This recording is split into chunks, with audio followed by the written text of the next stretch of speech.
Kita lanjut ke soal nomor 6 ya. Perhatikan hasil foto ronsen di samping. Pernyataan yang tepat terkait hasil penampakan adalah, jadi sebenarnya kalau kita lihat di sini itu gambarnya kurang jelas. Cuman kalau kita lihat di optionnya itu dia di sini ada menyebutkan paru-paru, kemudian ada tulang ya. Berarti sepertinya ini adalah gambar bagian dada yang dironsen. Dimana kalau kita lihat di sini untuk bagian paru-parunya itu enggak kelihatan ya. Sementara yang terlihat jelas itu adalah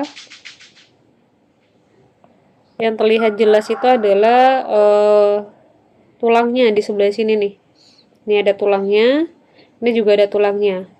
Nah, kalau misalnya konsep dari ronsen, dia kan menggunakan sinar X tuh. Ketika sinar X itu banyak yang dipantulkan, maka yang terlihat di gambar ini yaitu dia tuh bakalan semakin terang. Nah, sementara kalau semakin banyak sinar X-nya itu yang diserap oleh si organ yang di-scan atau yang di-ronsen, maka gambar yang dihasilkan itu akan semakin gelap gambarnya. Nah, kalau kita lihat di sini kan yang terlihat gelap itu adalah gambar dari paru-paru. Kesimpulannya, paru-paru itu dia lebih banyak menyerap sinar X-nya, makanya gambarnya terlihat lebih gelap. Nah, sehingga kesimpulannya tepat itu adalah yang A. Karena koefisien serapan paru-paru itu lebih besar, sehingga warnanya tampak lebih gelap. Sementara kalau yang tulang itu sebaliknya, makanya dia terlihat lebih terang di gambarnya. Kita lanjut ke pembahasan soal nomor 7. Panjang gelombang minimum yang dihasilkan oleh tabung sinar X adalah 0,495 Armstrong. Artinya ini adalah nilai dari lambda 0,495 dikali 10 pangkat min 10 meter. Potensial akselerasi yang dipancarkan oleh tabung sinar X adalah, yang ditanyakan adalah berapa nilai dari potensialnya ya, atau berapa nilai dari V. Nah, untuk menghitung nilai dari V, kita bisa gunakan persamaan dari H dikali C dibagi E dikali dengan lambda minimum. Nah, ini ada kesalahan ya adik-adik. Ini kan dia bilang panjang gelombang minimum ya. Artinya ini adalah nilai dari lambda minimum. Langsung aja di sini kita masukin nilai H-nya 6,6 dikali 10 pangkat min 34. Lalu ada C 3 dikali 10 pangkat 8. Ada E 1,6 dikali 10 pangkat min 19. Dan lambda minimumnya adalah 0,495 dikali 10 pangkat min 10. Lalu tinggal kita hitung aja, 6,6 kita kalikan dengan 3, hasilnya itu adalah 19,8. 19,8 berarti dikali 10 pangkat min 26 dibagi 1,6 kita kalikan dengan 0,495, hasilnya itu adalah 0,792. Ini juga kita kaliin ya, hasilnya 10 pangkat min 29. Terakhir 19,8 kita bagi 0,792, hasilnya itu adalah 25. Ini juga kita bagi, berarti 25 dikali 10 pangkat 3 volt. Atau juga bisa ditulis sebagai 25 kilovolt. Jawabannya yang B. Kita lanjut, nomor 8. Pada percobaan hamburan menggunakan berkas sinar X diketahui fraksi perubahan panjang gelombang delta lambda dibagi lambda adalah 8%.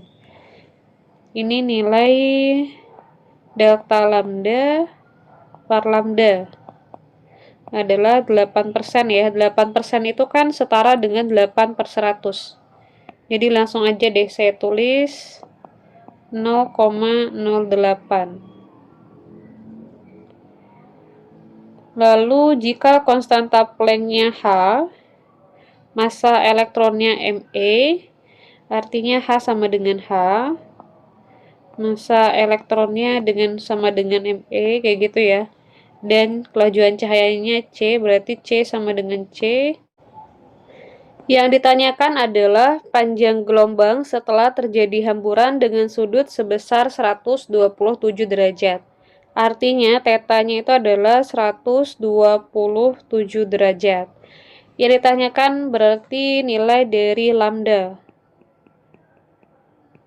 Nah, untuk menghitung nilai dari lambda, kita pakai persamaan dari lambda dikurang lambda 0 sama dengan H dibagi M dikali C dikali 1 dikurang cos theta. Nah, di mana lambda dikurang lambda 0 itu adalah nilai dari delta lambda. Kemudian kita masukin ya, hanya tetap M-nya kita ubah menjadi ME, C-nya tetap, lalu 1 dikurang cos theta. Nah, langsung aja cos theta itu berarti kan cos 127 derajat. Nilainya itu adalah negatif 0,6. Artinya 1 dikurang 0,6 sama aja dengan 1 ditambah 0,6.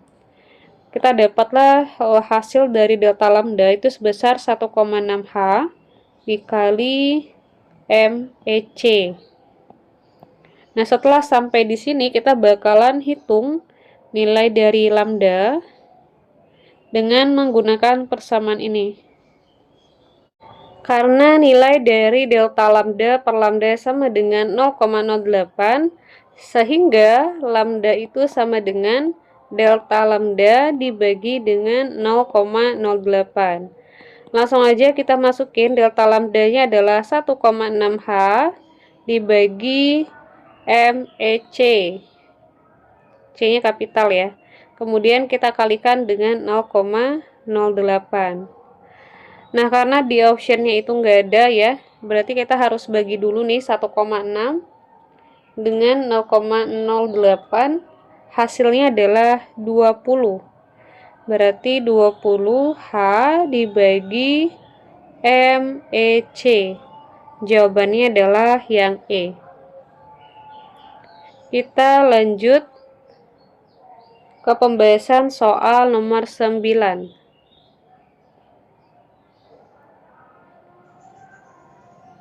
Kok nggak mau? Oke. Soal nomor 9 ini adalah perhatikan sifat-sifat berikut. Sifat-sifat LDR atau Light Dependent Resistor ditunjukkan oleh angka yang mana? Yang pertama, dia dapat mendisipasi energi. Ini benar. Yang kedua, komponen aktif elektronika. Ini salah ya, karena LDR itu adalah komponen pasif elektronika. Yang ketiga, mampu menguatkan arus. No, ini juga bukan, karena dia berfungsi sebagai sensor cahaya. Yang terakhir, dapat mengubah cahaya menjadi listrik dengan efek fotolistrik. Ini juga benar nih. Jadi statement yang benar adalah 1 dan 4. Kita lanjut ke pembahasan soal nomor 10. Momentum foton sinar X yang memiliki panjang gelombang 6 Armstrong sebesar berapa? Nah, kita tuliskan dulu lambdanya itu berarti 6 dikali 10 pangkat min 10 meter. Yang ditanyakan momentum ya. Kita hitung momentumnya. Di sini pakai persamaan P sama dengan H per lambda. H-nya itu adalah 6,63 dikali 10 min 34, lalu ada lambda 6 dikali 10 pangkat min 10. 6,63 kita bagi 6, hasilnya adalah 1,105, lalu dikali 10 min 20 Newton sekon ya. Berarti jawabannya adalah yang D. Oke, sekian dulu pembahasan soal kali ini. Jangan lupa klik tombol like, share, dan subscribe. Terima kasih. Wassalamualaikum warahmatullahi wabarakatuh.